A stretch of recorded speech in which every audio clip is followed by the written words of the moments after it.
제14장.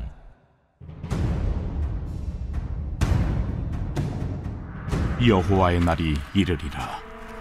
그날에 네 재물이 약탈되어 네 가운데에서 나누이리라.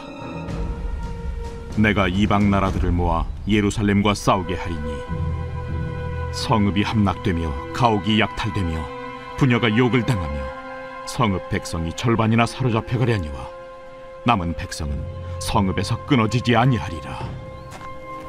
그때 여호와께서 나가사 그 이방 나라들을 치시되 이왕의 전쟁 날에 싸운 것 같이 하시리라.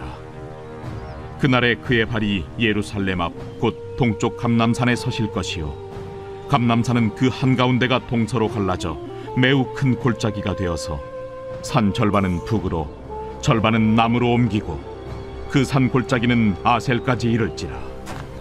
너희가 그 산 골짜기로 도망하되 유다 왕 우시야 때의 지진을 피하여 도망하던 것 같이 하리라. 나의 하나님 여호와께서 임하실 것이요 모든 거룩한 자들이 주와 함께하리라. 그날에는 빛이 없겠고 광명한 것들이 떠날 것이라.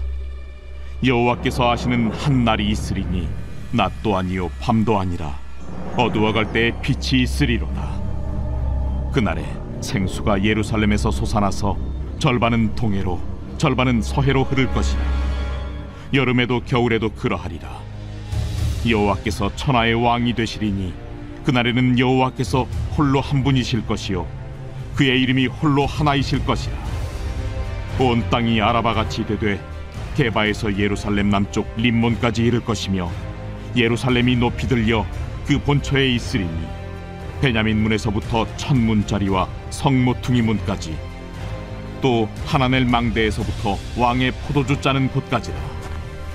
사람이 그 가운데에 살며 다시는 저주가 있지 아니하리니 예루살렘이 평안히 서리로다.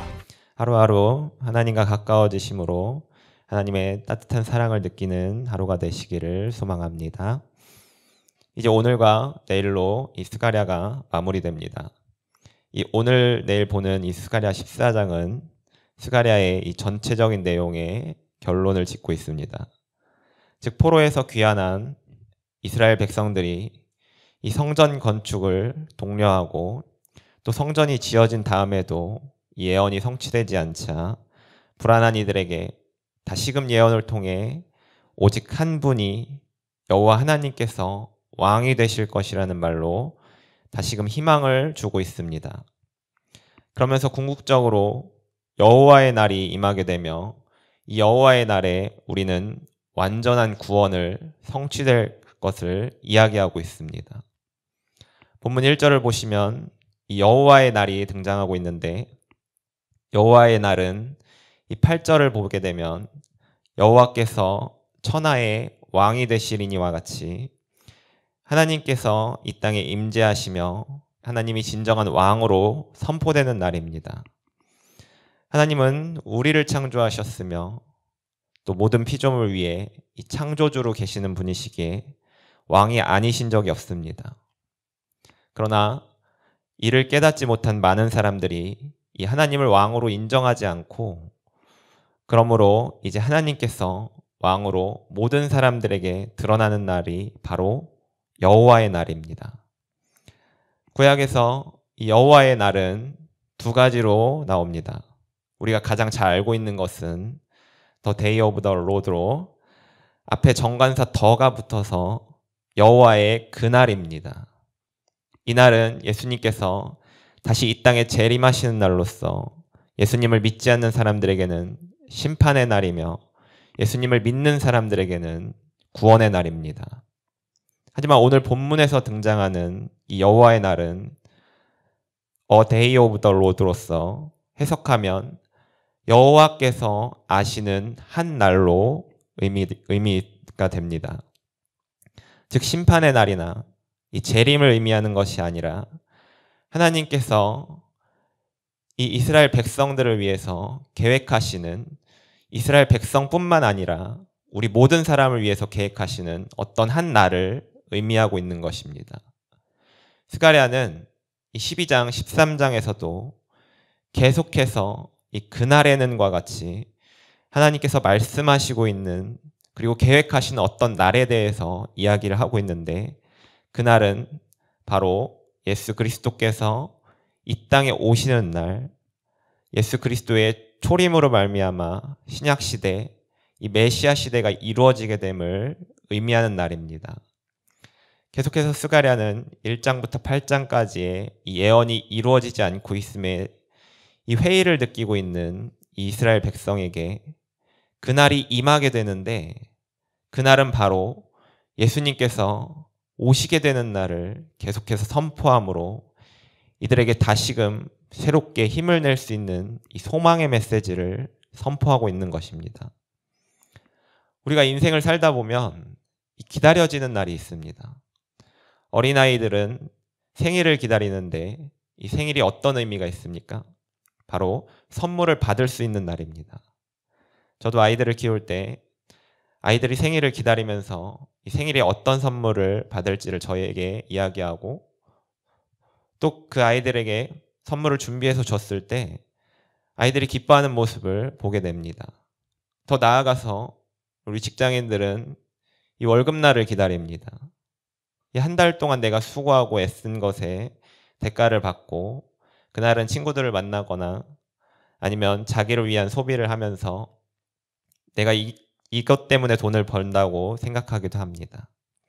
혹시 주말 부부를 하거나 아니면 장거리 연애를 한다면 서로가 이 사랑하는 연인을 만나는 날을 기다리기도 합니다.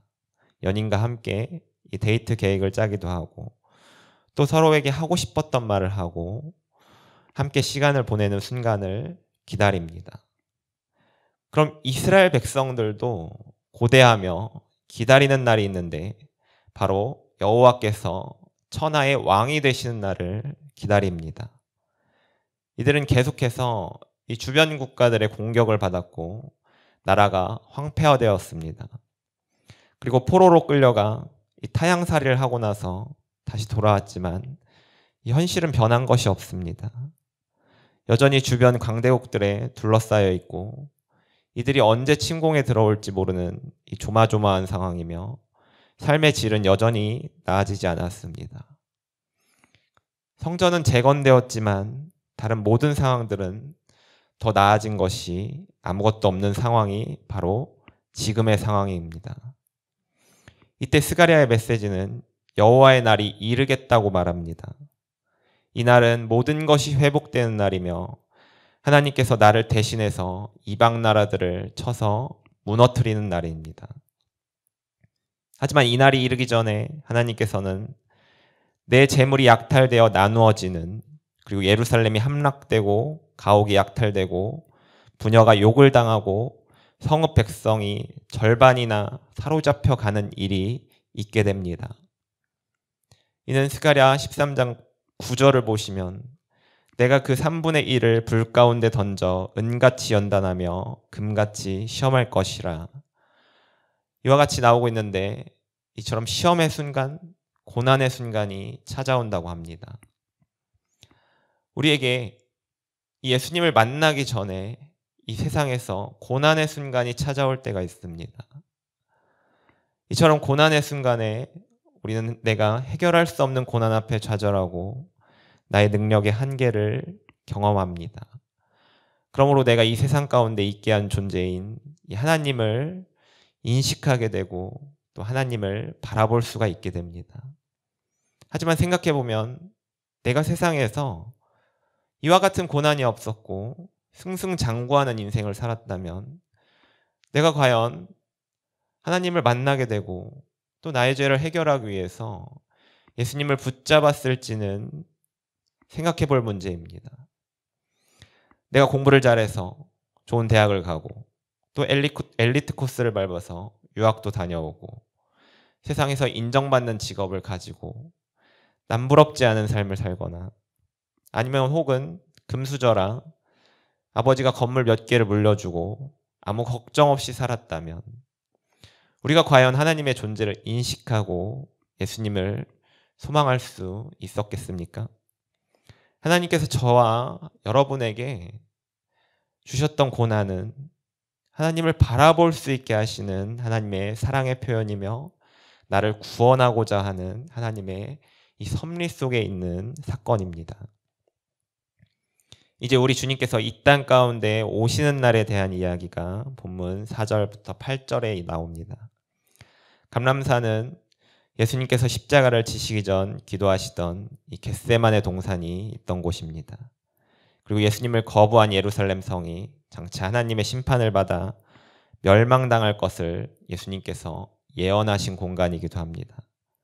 또 사도행전 1장 12절을 보면 예수님은 이곳에서 승천하셨음을 또 알 수 있습니다. 즉 하나님께서 우리에게 주실 특별한 날인 이 여호와의 날에는 우리가 모든 고난을 이겨내고 나의 주님과 함께하는 날입니다. 본문 5절 하반절에는 나의 하나님 여호와께서 임하실 것이요 모든 거룩한 자들이 주와 함께하리라. 또한 이 날은 빛이 함께하는 날이며 이 날은 생수가 예루살렘에서 솟아나 모든 열방 가운데로 뻗어나가는 날입니다. 하나님은 이 죄로 고통받는 백성들을 위해 계속해서 소망의 메시지를 이야기하고 계십니다. 많은 구약의 선지자들이 이를 예언했고 지금 스가랴가 쓰여진 시기는 이 스가랴와 말라기 이를 지나서 400년 정도는 하나님의 말씀이 임하지 않는 시기가 찾아오게 되는 시점입니다. 이와 같은 시간을 견딜 수 있게 만드는 이 하나님의 메시지는 이제 나의 날에 나의 아들을 보내서 너희가 소망하고 있는 구원을 이룰 것이라는 메시지를 선포하고 계신 것입니다. 마태복음에서 수많은 유대인들이 그들이 열망하는 이 메시아를 소망한 이유는 하나님께서 주신 메시지가 있었기 때문이며 너무나도 오랜 시간 이들에게 하나님의 말씀이 임하지 않았기 때문입니다.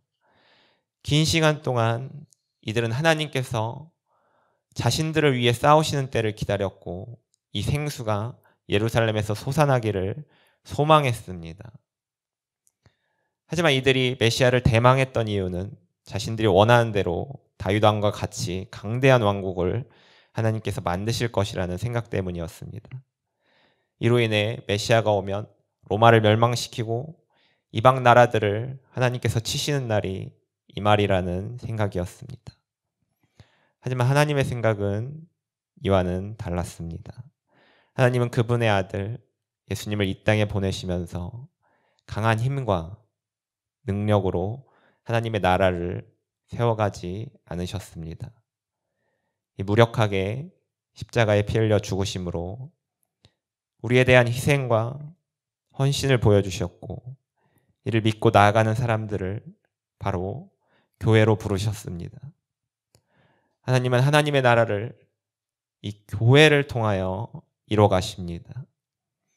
하나님 나라는 하나님께서 왕이 되시고 하나님이 왕임을 인정하고 하나님의 통치를 따르는 사람들이 속한 나라입니다. 교회는 철저하게 하나님의 뜻을 이뤄가는 곳입니다. 교회는 건물이 아닙니다.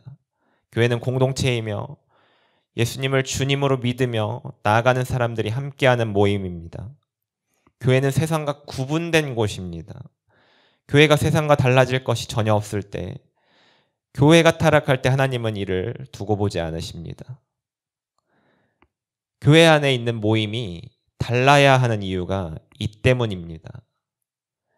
세상의 모임은 세상의 쾌락을 따라갑니다. 뜻이 맞는 사람들끼리 모이고 또 같이 술도 마시고 또 세상 것들에 대해 이야기합니다. 부동산에 대해서, 주식에 대해서, 나와 연관된 타인들에 대해서 이것저것 이야기하면서 또 서로의 친목을 다집니다. 하지만 이 교회의 모임은 이와는 구별되어야 합니다. 구별은 어떤 대상들을 차이점의 근거에서 정확히 인식하는 것을 말합니다. 즉 예수님을 믿는 사람과 믿지 않는 사람들이 이 차이를 구별해서 모여야 됩니다. 교회 다니는 사람과 정말 세상에 있는 사람과 만날 때 전혀 차이가 없다면 이는 우리의 모임을 다시 생각해 봐야 할 일입니다. 내가 정말 예수님을 믿고 따르고 있는지, 나의 주님으로 인정하고 나아가고 있는지를 생각해 봐야 합니다. 세상의 모임은 끝나면 허무하고 소모적입니다. 잠깐의 즐거움은 있어도 내 안에 있는 기쁨이 샘솟지는 않습니다.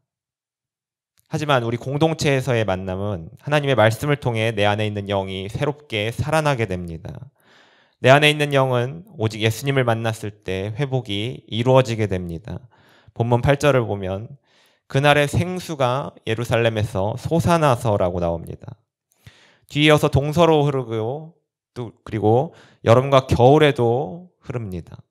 온천지 사방에 어느 계절이라도 생수가 솟아나는 날이 바로 그날입니다. 요한복음 7장 37절 38절을 보면 명절 끝날 곧 큰 날에 예수께서 서서 외쳐 이르시되 누구든지 목마르거든 내게로 와서 마시라. 나를 믿는 자는 성경의 이름과 같이 그 배에서 생수의 강이 흘러나오리라 하시니. 그날의 생수가 예루살렘에서 솟아난다는 의미는 말씀의 근원이신 예수님께서 나의 마음속에 들어오실 때 우리의 목마름이 해소된다는 의미입니다. 또 요한복음 4장 14절을 보면 내가 주는 물을 마시는 자는 영원히 목마르지 아니하리니 내가 주는 물은 그 속에서 영생하도록 솟아나는 샘물이 되리라고 말씀하십니다.